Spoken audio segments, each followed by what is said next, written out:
OG2 heroine విషయంలో social మీడియాలో రచ్చ చేస్తున్నారు అభిమానులు. పవన్ సుజిత్ కాంబినేషన్ లో వచ్చిన ఓజీ మూవీకి ఇటీవలే సీక్వెల్ ప్రకటించిన సంగతి తెలిసిందే. ఓజీ సినిమాలో ప్రియాంక మోహన్ హీరోయిన్ గా నటించగా ఆమె పాత్రకు మొదటి భాగంలోనే ఎండ్ కార్డ్ పడింది. దీంతో OG2 హీరోయిన్ ఎవరనే చర్చ మొదలైంది.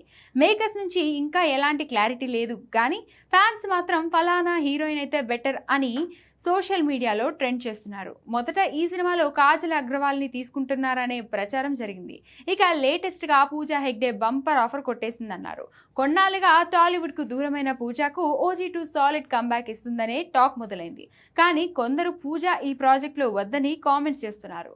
తెలుగులో ఆమె ఫామ్లో లేకపోవడం, చేసిన సినిమాలు ఫ్లాప్ అవుతుండడంతో ఈ కామెంట్స్ చేస్తున్నారు. ఇదే సమయంలో కొందరు కన్నప్ప బ్యూటీ ప్రీతి ముకుందన్ను తీసుకోవాలని సూచిస్తున్నారు. ఇటీవల వచ్చిన బ్లాస్ట్ మూవీతో కేవలం అందాల ఆరబోత అభినయంతోనే కాదు, అదిరిపోయే ఫైట్స్తో మెప్పించింది ప్రీతి. దీంతో ఈ కాలీవుడ్ కోమలిని ఓజీలో హీరోయిన్ గా తీసుకోవాలని మేకర్స్ కు సిఫారసులు చేస్తున్నారు. ఇలా రోజుకో హీరోయిన్ తో OG2ను సోషల్ మీడియాలో హీట్ ఎక్కిస్తున్నారు. ఇటీవలే ఉస్తాద్ భగత్ సింగ్ గా వచ్చిన భావధీయుడు భగత్ సింగ్ సినిమాకి మొదట పూజా హెగ్డేను హీరోయిన్ గా అనుకున్నారు. కానీ ఎందుకనో ఆమెను తప్పించి శ్రీలీలను తీసుకున్నారు. ఈ లెక్కన చూస్తే పవర్ స్టార్ ఈసారి బుట్టబొమ్మకు ఛాన్స్ ఇచ్చే ఛాన్స్ ఉంది.